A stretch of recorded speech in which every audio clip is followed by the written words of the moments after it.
Je m'appelle Jules Mahé, je travaille aujourd'hui chez Payfit en tant que design director. Et je m'occupe notamment de la brand chez Payfit, tout ce qui va être au niveau des brand assets de la marque, mais aussi et surtout du design system de Payfit. Déjà deux questions pour vous. Qui connaît Payfit en levant la main? Ok, cool. C'est- bon, pour ceux et celles qui ne savent pas forcément ce que c'est une solution SaaS de gestion de la paye. Et qui connaît les design systems? Quasiment tout le monde. Alors du coup, qui connaît pas les design systems? Bon, du coup, tout le monde connaît les design systems. Ok, ok, très bien. Euh, et en fait, avant de rejoindre Payfit, moi j'étais chez 08. Là, pareil, même question. Est-ce qu'il y a des gens qui connaissent 08? Ok. Les plus expérimentés en design system, je suppose. Donc 08, c'est une solution de documentation pour les design systems. Tout ça pour dire que ça fait un moment que je baigne dans le milieu des design systems. Et avant ça, j'étais designer UI et directeur artistique. Si je vous dis tout ça, c'est pas juste un étalage de tout ce que j'ai fait, c'est aussi pour un peu le point de départ de ce talk, pour vous parler un peu de mon expérience dans le design depuis une quinzaine d'années environ, et comment ça a évolué et ce vers quoi je pense que ça va tendre. Et du coup, c'est un peu une vision d'un futur hypothétique de ce design qui se base sur pas mal sur mon expérience, sur pas mal de signaux faibles aussi que je vois, et qui sont vachement alimentés par l'évolution du design, comment c'est alimenté par le design system. Et il y a le dernier buzzword que je n'ai pas encore utilisé, mais qui est assez évident aujourd'hui, que je ne peux pas ne pas mentionner, qui est l'IA. Et donc, du coup, un mélange de tout ça, en fait, ça nous donne quoi? Le design qui est automatisé et standardisé par le design system et l'IA qui vient nourrir tout ça. Et ça nourrit beaucoup de questions et en vrai beaucoup, beaucoup de craintes. Et c'est un peu pour ça que ce talk s'appelle Game Over pour le design, un titre très provocateur volontairement pour en effet aborder toutes les questions qui nous font peur sur quel avenir pour le design avec toutes ces automatisations et ces standardisations que les design systems et l'IA apportent. Et est-ce qu'il y a des solutions? Est-ce qu'il faut vraiment avoir peur ou pas? Je n'ai pas forcément posé la question non plus, mais plus pour me rendre compte un peu du public. Qui est designer ici dans l'audience? Ok. Et le reste, j'imagine, c'est des développeurs? Ok, ok. Très bien, très bien. Bon, en vrai, ça va pas être hyper technique, ni côté design, ni côté tech. C'est pas trop le sujet.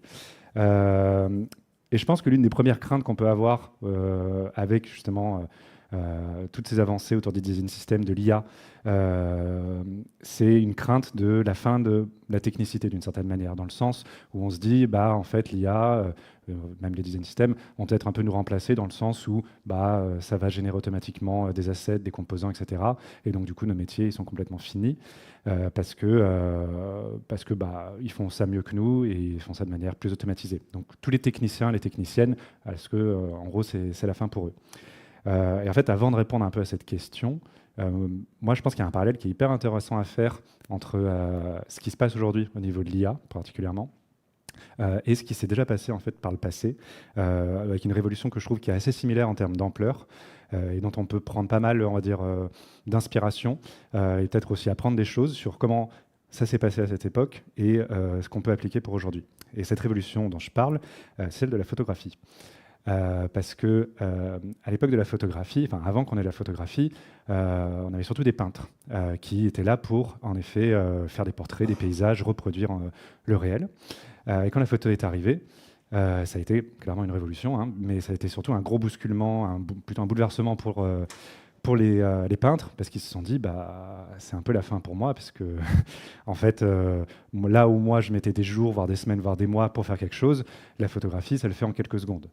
En vrai, à l'époque, c'était pas quelques secondes, c'était plutôt quelques heures, mais la finalité est un peu la même. Et donc, du coup, on se dit, bah, ouais, qu'est-ce qui va se passer pour moi, vu que la photographie, de toute façon, est clairement plus douée que moi. Euh, donc, les peintres en PLS, bien sûr.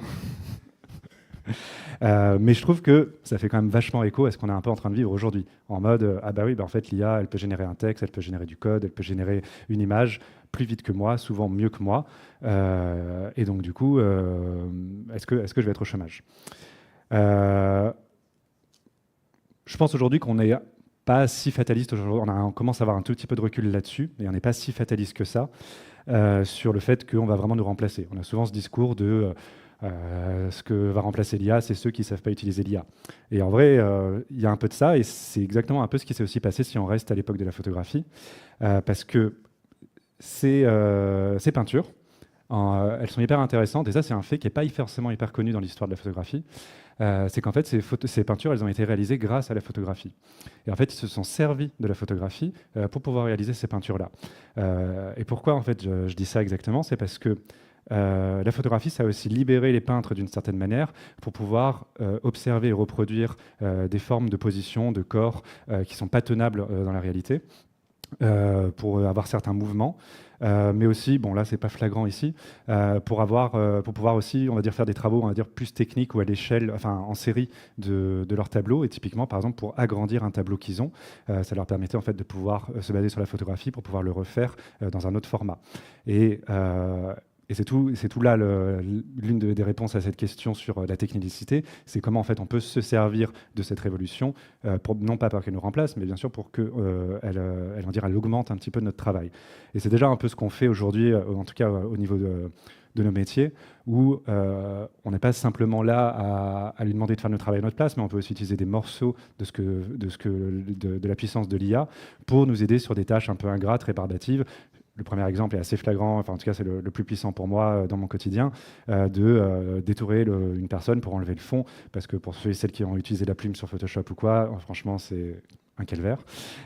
Donc on est très content que quelque chose le fasse à notre place en une seconde. Et pareil pour en effet améliorer une photo, pour générer je sais pas, des ateliers sur FigJam de manière automatique, voire même rédiger du code à notre place. Donc c'est vraiment voilà, avoir ce prisme de utiliser cette révolution plus que se faire remplacer par elle. Mais ça pose une autre question, et ça c'est une grande question qui revient assez souvent avec ces évolutions, c'est est-ce que on va tuer la créativité? Et ça c'est une question vraiment, je l'ai eue énormément quand je commençais à travailler dans les design systems. Et en vrai, c'est une question que je trouve hyper légitime parce qu'on se dit, bah, en effet, est-ce que les design systems, ça va pas tout uniformiser? Du coup, on va plus avoir de créativité, plus de place pour innover. J'entends parce que c'est comme si en fait on avait une boîte de Lego et qu'on assemblait des choses et qu'en fait on pouvait plus créer nos propres Lego, si je fais une métaphore. Mais en vrai, je trouve que c'est pointer du doigt les design systems alors que c'est pas vraiment les design systems le problème avec des gros guillemets. Parce qu'en fait, c'est une tendance qui est un peu plus globale, je trouve, dans le web, où on a cette tendance à s'uniformiser. On sait très bien maintenant comment faire des bonnes landing pages qui puissent convertir, et on voit bien quand on voit la plupart des landing pages qu'elles se ressemblent toutes en termes de structure, avec une grande banner hero, des chiffres clés, des CTA bien placés, etc. etc. Mais il y a aussi des choses qui nous contraignent et qu'on applique pour plein de raisons. Je pense par exemple au 8-point grid system pour justement avoir des règles d'espacement qui soient cohérentes, qui forcément rationalisent énormément, ou le responsive, on n'en parle quasiment plus, mais le responsive, ça a énormément formaté et standardisé notre web. Et puis là, des questions qui vont arriver de plus en plus, même si elles sont là depuis longtemps, mais tout ce qui est autour de l'accessibilité. L'accessibilité en termes de rapport de contraste, de couleur, d'informations qu'il faut afficher dans les images, ce genre de choses, ça nous conditionne et ça formate en fait nos produits digitaux, qu'on le veuille ou non. Et le design system, en fait, c'est pas forcément c'est pas le design system qui est la cause de cette standardisation, c'est plus, on va dire, une espèce de miroir de ce qui est en train de se passer. Mais en fait, moi, j'irai un peu plus loin que ça. C'est est-ce que c'est vraiment grave qu'on uniformise les produits digitaux? Parce qu'en fait, on se pose beaucoup de questions à ce niveau-là, mais alors qu'il y a plein d'autres choses qu'on a standardisées et ça choque personne. Et je pense notamment, par exemple, pour faire un parallèle avec les voitures. Personne se dit, tiens, moi je voudrais une voiture avec 6 roues, avec le volant à l'arrière et pas de pare-brise. Je pense que personne ne remet en question qu'une voiture, ça doit avoir 4 roues, un volant. Bon, il y a certains qui mettent le volant à droite, mais c'est d'autres sujets. Des phares, d'un pare-brise, des rétros, etc. etc. Mais après, voilà, la personnalisation, l'identité, elle peut venir ailleurs. Alors, on va être sur les courbes de la voiture, sur les couleurs, sur la forme des phares, la taille du pare-brise, ce genre de choses. Mais on ne remet pas en question la structure de la voiture. Et je pense que c'est pareil aujourd'hui avec les produits digitaux, dans le sens où ça fait, je peux dire quoi, une trentaine d'années en fait, qu'on travaille là-dessus. Et donc, du coup, on on a mis en place, on va dire, des standards, on a mis en place des bonnes pratiques, les gens ont des habitudes, on en a des convictions aussi sur ce qui fonctionne, ce qui ne fonctionne pas. Donc, moi, ça ne me choque pas en fait qu'on uniformise en fait les produits digitaux, si ça permet justement une meilleure utilisation de ces produits. Et en fait, l'identité, elle peut se traduire autrement. Mais j'y arrive. J'y arrive là d'ailleurs. Parce qu'en fait, au-delà même juste de la fonctionnalité de ces produits, il y a un phénomène que vous avez peut-être remarqué. Je ne sais pas si ça vous parle, le blending, ou pas du tout? Est-ce qu'il y en a qui connaissent le blending? Ouais, pas beaucoup. Ok. Le blending, c'est vraiment un phénomène autour des marques qui ont tendance à vraiment s'uniformiser. Et là, c'est un exemple que je vous ai fait rapidement avec des entreprises de la tech, mais en fait, vous pouvez le voir dans quasiment la majorité des logos, mais c'est beaucoup plus flagrant dans la tech, où en effet, on est sur une uniformisation des marques. Et là, on voit le avant-après, où il y avait beaucoup plus de personnalité ou pas, et qui là, en vrai, je ressemble toutes. J'exagère un peu, mais vous voyez un peu l'idée, quoi. Et on se dit, ah là là, catastrophe, c'est vraiment la fin de la créativité, tout se ressemble, tout tend vers la même chose. Et quand on regarde les logos, c'est vrai. Et ça, c'est un amalgame qu'on a un peu tendance à faire, mais les logos, pour moi, c'est genre 10% en fait d'une identité d'une marque. Il y a plein d'autres choses qu'un logo. Et en vrai, je trouve que c'est plutôt une bonne chose que ces marques-là se blandisent, se flattisent, je ne sais pas comment le dire, parce que c'est important que leur logo il soit visible sur n'importe quel support, sur n'importe quelle taille, etc. Donc c'est important de garder la lisibilité. Et d'une certaine manière, je pense que cette étape de blending, elle n'a jamais été aussi utile pour les marques pour être créatives. Parce que certes, elles sont sûrement moins créatives sur leur logo, mais à côté de ça, ah merde, à côté de ça, elles n'ont jamais été aussi créatives sur d'autres aspects de leur marque. Et c'est un peu vers là que je voulais aller, où en fait, on uniformise les logos, on uniformise les interfaces, donc l'UI, c'est vraiment ça que j'entends, pour explorer d'autres territoires désormais, qui sont vraiment autour de l'expérience. Et c'est l'UX bien sûr, mais je vais vraiment plus large que ça en termes d'expérience. C'est quelle expérience de marque en fait j'ai envie de donner à mes clients, que ce soit visuel, ça peut être sonore, ça peut être dans des événements physiques, ça peut être en termes d'interaction avec le tone of voice, ce genre de choses. Et quand je disais qu'elles n'ont jamais été aussi créatives, c'est que ça, c'est des exemples de marques que je vous ai montrés juste avant. Elles ont beau avoir un logo qui est hyper, on va dire, neutre, enfin, ou fade, dites comme vous voulez. En vrai, quand on commence à explorer un peu la façon dont elles exploitent leur marque, c'est là où je trouve qu'elles n'ont jamais été aussi créatives.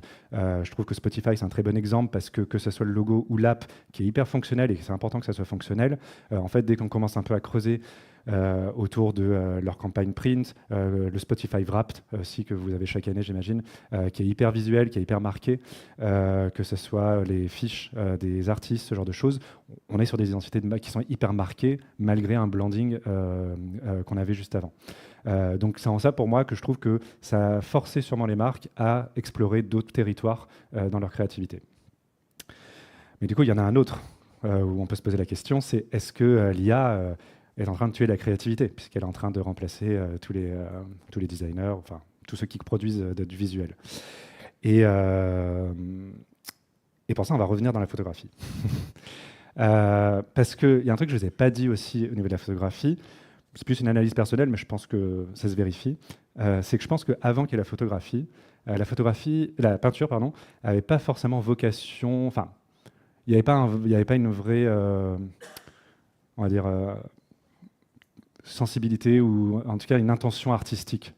Pour moi, il y avait plus une intention documentaliste dans la peinture, pour représenter des portraits, des paysages, des natures mortes, etc., mais pour représenter un instant, pour représenter ce qui c'est un instant historique ou un instant T, mais pour représenter, pour documenter quelque chose qui s'est passé.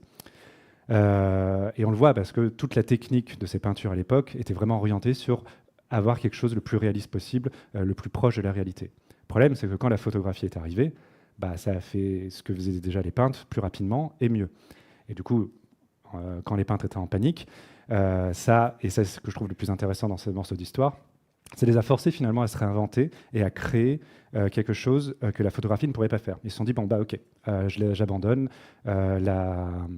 la photographie sera forcément toujours meilleure que moi pour représenter la réalité, que ce soit en termes d'efficacité et voire même de réalisme. Donc je vais faire quelque chose avec la peinture que la photographie ne pourra jamais faire.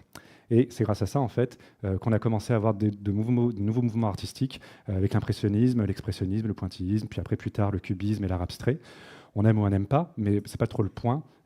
C'est plus de dire qu'en fait, ces mouvements seraient sûrement jamais arrivés si la photographie n'avait pas été là. Parce qu'ils se sont dit, on va créer des choses que la photographie ne peut pas faire, et donc on va jouer sur de la texture, on va jouer sur du mouvement, on va jouer sur une représentation de la réalité qui va créer de l'émotion, qui va susciter une forme de ressenti spécifique, et on va s'axer sur, du coup, l'imaginaire intérieur plus que sur la réalité. Et moi, c'est ça que je trouve fascinant parce que ça, on peut très vite aussi le répliquer à notre niveau en se disant, bon, ok, l'IA fait mieux que nous ce qu'on fait aujourd'hui. Comment, du coup, l'IA va booster ou transformer, en tout cas, notre créativité? Et je ne vais pas vous décevoir, mais je n'ai pas la réponse. Mais j'ai des pistes. Et ça, c'est vraiment très personnel. Et c'est vraiment une vision vers laquelle, en fait, j'ai envie de partager avec vous. C'est que le constat aujourd'hui, c'est que ça ressemble à peu près à ça, l'IA, si je vulgarise un petit peu. Je sais qu'il y a beaucoup d'autres choses qui sont possibles, mais je trouve que c'est ce genre d'esthétique à laquelle on est souvent confronté avec l'IA. Et en vrai, ce n'est pas important de savoir si c'est vraiment à ça que l'IA ressemble. Mon point, il est autre. C'est pour dire que l'IA, enfin, ce qui est surtout important de retenir là-dedans, c'est que l'IA, elle reproduit surtout quelque chose, on va dire, d'assez lisse, d'assez parfait, d'assez lisse. Et moi, ce que je vois un petit peu, que ce soit dans la culture populaire, que ce soit même en graphisme, etc., c'est d'aller vraiment à contre-courant de ça pour prouver que ce qu'on fait n'est pas généré par de l'IA, mais généré par de l'humain. Et les exemples que j'imagine, c'est des choses qui sont un peu... Alors on peut parler de brutalisme ou de néo-brutalisme dans le web, il y a des choses qui se font.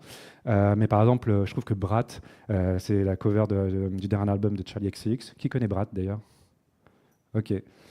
Les autres, il faut connaître Brat.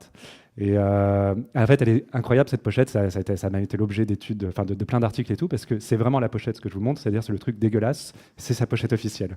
Et elle est hyper intéressante parce que c'est vraiment assumer ce côté avec cette couleur verte, mais surtout, moi, ce qui m'intéresse le plus, c'est la typo, parce qu'il y a ce côté genre, on a écrasé la typo et on l'a compressée à mort pour la rendre dégueulasse. Et en fait, on se dit, c'est sûrement une action humaine qui a fait ça. Et je trouve un indicateur que je trouve intéressant à creuser sur ce vers quoi on peut tendre pour justement créer différemment de ce que fait l'IA aujourd'hui. Je trouve que le dernier Spotify Wrapped, il est un peu aussi dans cette tendance à créer justement une espèce de... On est toujours sur du digital, mais sur quelque chose d'assez imparfait. Il y a aussi Zara là, qui présente ses photos pour ses chaussures de manière pas toujours les plus avantageuses possibles, pour montrer que on a vraiment fait ça pour de vrai. Ou même les influenceurs, là, ce sont des photos de Lena Situation qui sont pas du tout dans la recherche de visuels parfaits. Alors elle le fait quand même, mais elle a bien alterné, et c'est pas la seule, avec des visuels qui sont mal cadrés, qui sont flous, qui sont mal faits volontairement, pour assumer le fait qu'on sente qu'il y a un humain derrière qui a fait ces visuels-là. Et je ne dis pas que j'ai raison, mais je trouve que c'est une tendance qui ne m'étonnerait pas vers laquelle on tend en réaction en fait, à cette IA qui génère les visuels les plus parfaits.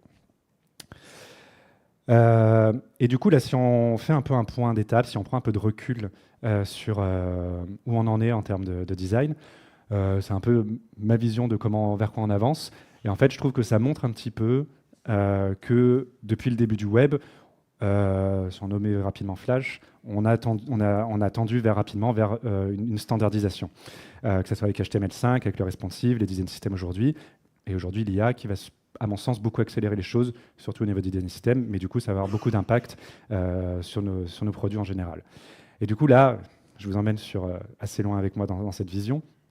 Poussons le curseur très très loin et faisons en sorte que les design systems, les IA sont hyper au point. Tout est automatisé. On peut même se dire que les design systems qui sont alimentés par l'IA se mettent à jour tout seuls, sans intervention de designers, de développeurs, pour répondre aux dernières normes d'accessibilité.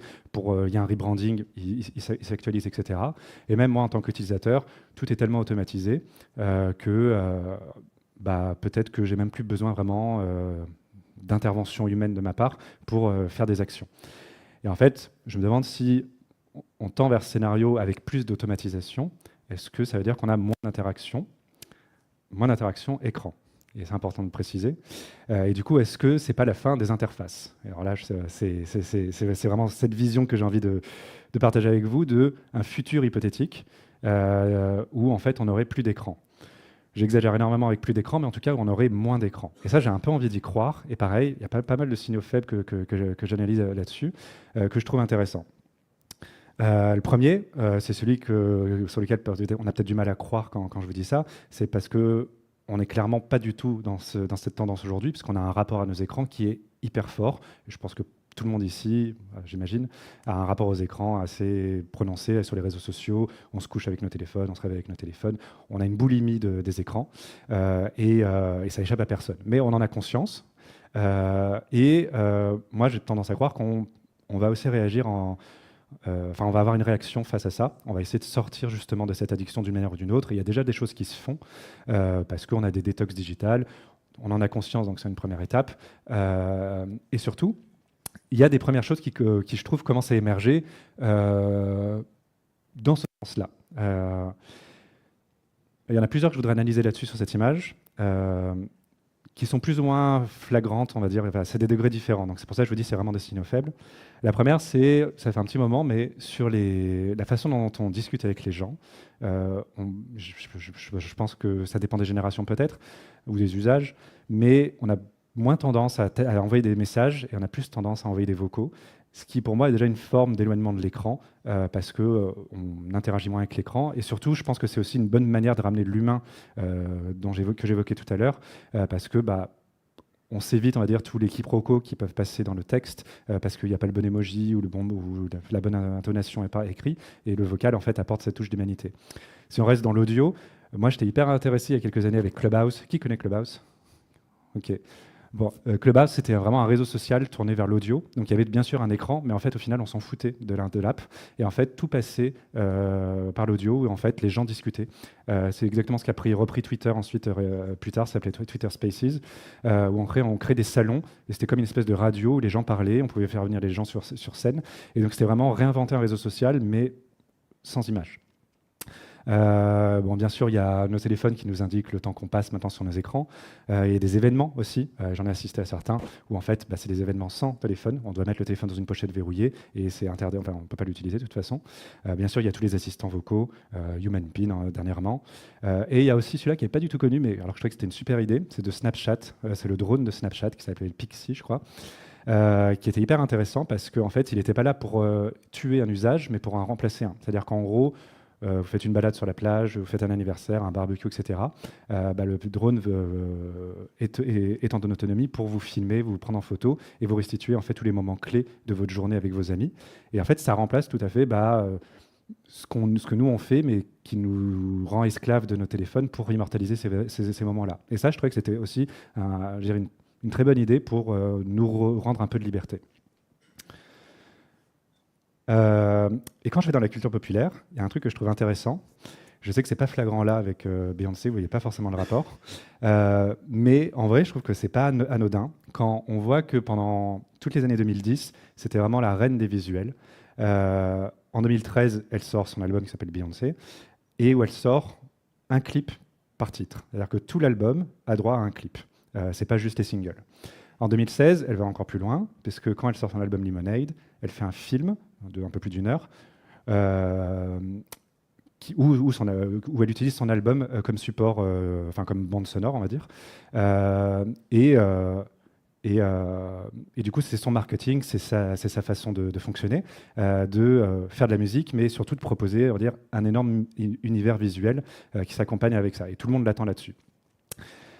Sauf que en 2022 et en 2024, elle revient, et là, elle fait des albums, et elle fait aucun visuel. Elle a complètement arrêté de faire des clips, et elle l'assume complètement.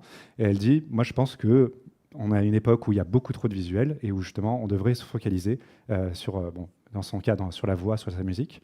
Et je trouve que c'est encore, je veux dire, un autre signal aidons les gens, on va dire, à sortir de leurs écrans. Et l'autre point aussi qui me fait penser à ça, c'est que, et ça c'est pareil, c'est très personnel, mais on voit déjà qu'il y a beaucoup de dérives avec des deepfakes, que ce soit des deepfakes visuels, que ce soit même des deepfakes sonores. Je ne sais pas si vous avez entendu celui de l'IA qui avait généré un duo entre The Weeknd et Drake, qui était très bien. Mais donc du coup, ça devient de plus en plus compliqué de savoir qu'est-ce qui est faux, qu'est-ce qui est vrai, que ce soit sur les réseaux sociaux, que ce soit dans les infos, que ce soit dans ce qui se passe dans le monde, etc. Que peut-être qu'on arrivera à un moment donné à faire des certifications pour dire ce contenu est vrai, mais je ne suis pas sûr que ce soit finalement la bonne réponse, parce qu'on va toujours trouver un moyen de contourner ces sécurités. Et est-ce que finalement, que ce soit pour je sais pas, rencontrer quelqu'un ou pour vivre quelque chose, est-ce que la seule manière de s'assurer que quelque chose est vrai, c'est pas finalement de le faire en vrai, et du coup de se reconnecter au réel, et du coup de sortir des écrans et de se dire, bah en fait, il y a trop de fausses infos, il y a trop de fausses images, il y a trop d'IA. Le fait que tout soit automatisé, peut-être aussi que j'ai moins besoin d'interagir avec mon écran. Et donc, du coup, bah, c'est l'occasion de me reconnecter au réel, de me reconnecter avec des gens. Et donc, c'est peut-être aussi là, pour les marques, une manière de faire plus de choses en vrai. Je pense, si je reviens sur, par exemple, aux influenceurs, je vois par exemple Lena Situation qui utilise toujours ses réseaux sociaux, mais qui surtout invite les gens à la rencontrer en vrai avec ses pop-up, où du coup, pendant des mois, en fait, elle crée des lieux physiques pour que les gens viennent la voir.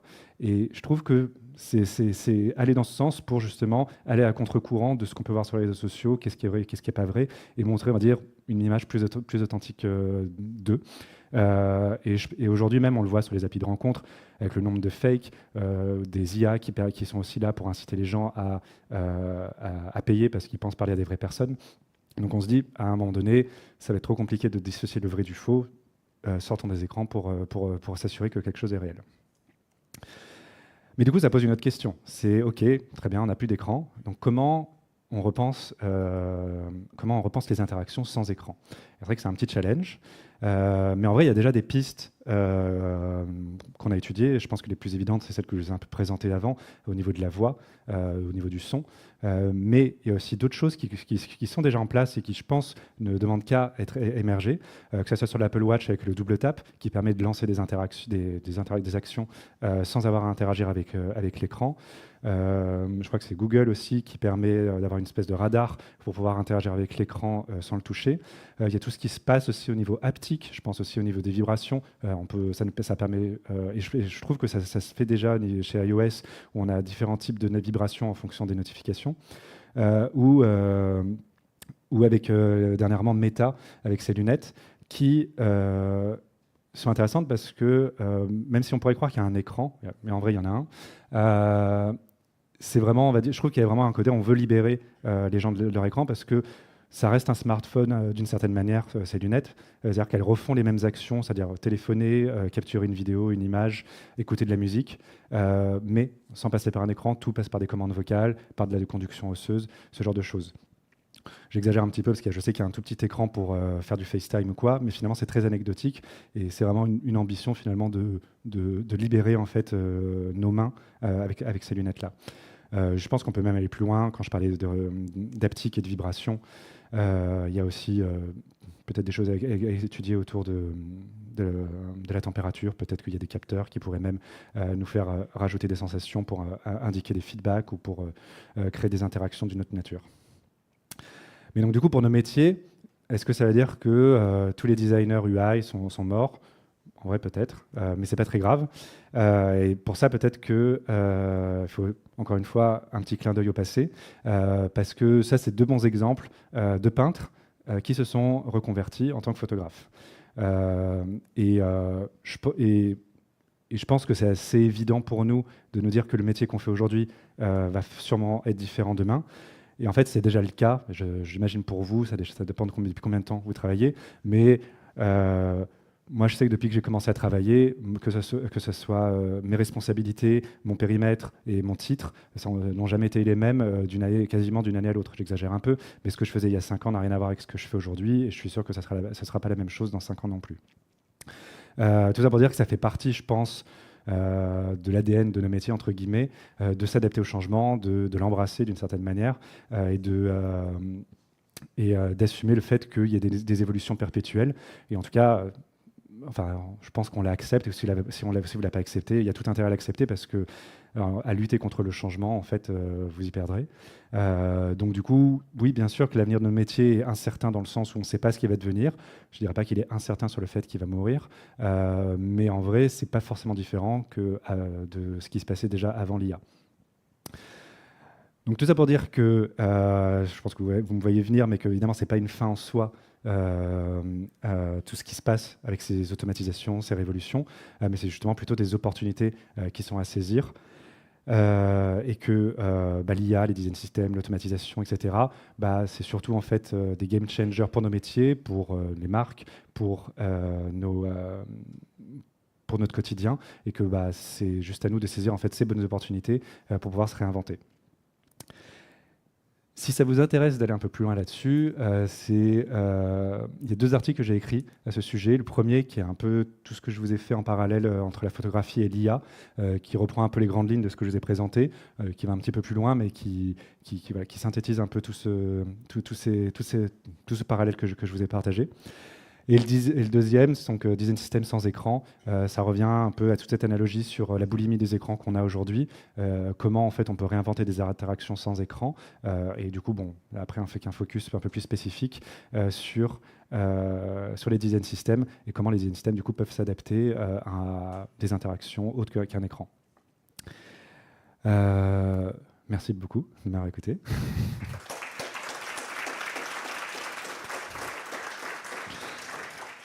Et si vous avez des questions, je crois qu'il y a un micro quelque part, un truc comme ça.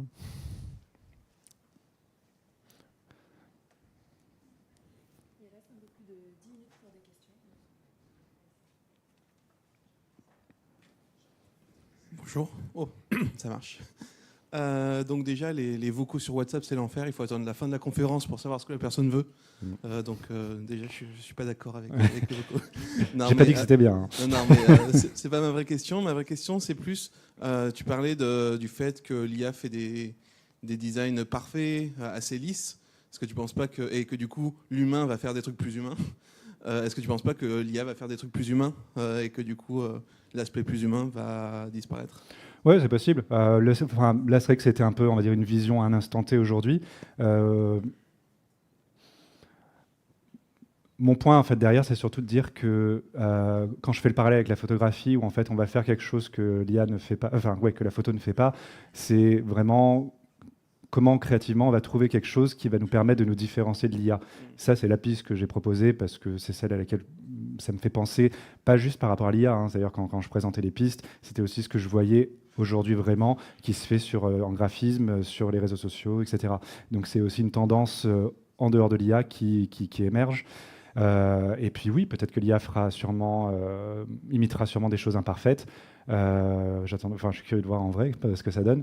Mais je suis assez confiant pour qu'on trouve une autre façon aussi de se différencier malgré tout. Ouais. Okay. Merci.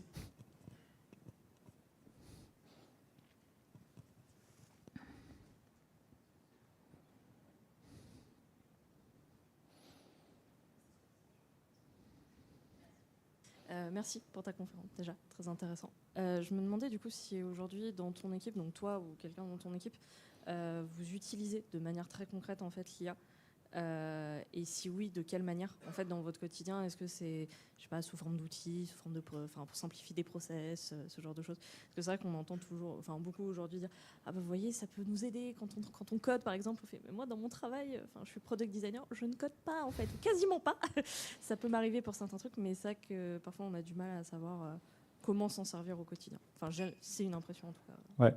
Je ne sais pas si tout le monde a entendu les questions, mais je peux la répéter. Mais en gros, c'était est-ce qu'on utilise dans mon quotidien des outils, de l'IA dans nos process, dans nos outils, etc. Et oui, il y a pas mal de choses à dire là-dessus.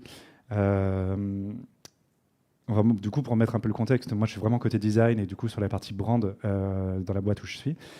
Et donc on a testé pas mal d'outils. On a un notamment qui s'appelle Lasco, qui est pas inintéressant, qui est une espèce de mid-journée hyper spécifique pour la brand, dans le sens où en fait on le nourrit de nos brand assets. Donc nous par exemple on a des personnages qui sont illustrés, qui sont hyper identitaires à notre marque. Mais c'est vrai que on a une illustratrice qui est dédiée à faire ça. Et donc, du coup, en fait, on nourrit avec, je sais pas, une vingtaine de visuels. C'est un peu comme, ça marche un peu comme, je sais pas si vous avez fait ces trucs il y a 2 ans, je crois, où on mettait nos photos et ça nous générait plein de versions de nous en mode viking, astronaute, machin. Et en fait, donc, du coup, ils se basent sur nos styles. Et ensuite, on rédige un prompt. On dit, bah voilà, je voudrais que tu prennes le personnage Charlie et que tu le mettes à la plage en train de checker son smartphone. Et bah, ça le génère en utilisant les mêmes styles, etc. Et bah, ça nous évite en effet de nous le refaire manuellement. C'est pas parfait, je t'avoue, parce que des fois il a 6 doigts, des fois il a 3 bras, enfin voilà. Mais ça permet aussi de faire de l'idéation. Enfin, du coup, on l'utilise plutôt comme ça, ponctuellement, pour faire de l'idéation en disant ah, ce serait bien si on avait une illustration comme ça, même si elle n'est pas parfaite, ça nous permet de la tester et du coup, on l'affine si besoin. Un autre truc qui est hyper intéressant par contre, et ça j'en parle, mais c'est pas moi qui le fais, c'est quelqu'un de mon équipe qui s'est pris de passion pour développer des codes, des plugins Figma avec ChatGPT, parce qu'il n'est pas développeur, il est designer, mais en fait, il passe par ChatGPT, il lui explique très bien ce qu'il veut faire en plugin Figma, et il lui donne le code. Et sur Figma, c'est assez facile de faire un plugin, et il le fait. Et du coup, par exemple, il en a testé plein pour s'entraîner. Et aujourd'hui, par exemple, il nous fait il y en a un, par exemple, pour nous générer, quand on a besoin de faire des ads pour faire la promotion de notre outil sur les réseaux sociaux, en fait, il lui explique ce qu'il veut, et en fait, donc il génère l'ad, mais surtout, il la génère sur tous les formats, que ce soit carré, 16 neuvième, etc., pour les différents réseaux sociaux. Et ça marche plutôt bien, de manière assez basique. C'est énorme, Mais ça, quand même. ouais, ça, c'est très, très bien, franchement. Et là, il a aussi utilisé récemment parce qu'on fait pas mal de motion, enfin des vidéos notamment pour les ads. Et du coup, en fait, il a un truc un peu basique, mais c'est quand même cool. Ça génère un storyboard, pas dessiné, mais ça fait toutes les planches avec les étapes clés, etc., pour qu'ensuite lui il puisse poser ses dessins. Et donc ça, c'est un plugin qu'il a codé aussi. Et puis, ouais, c'est les usages principaux en tout cas. Voilà. Merci.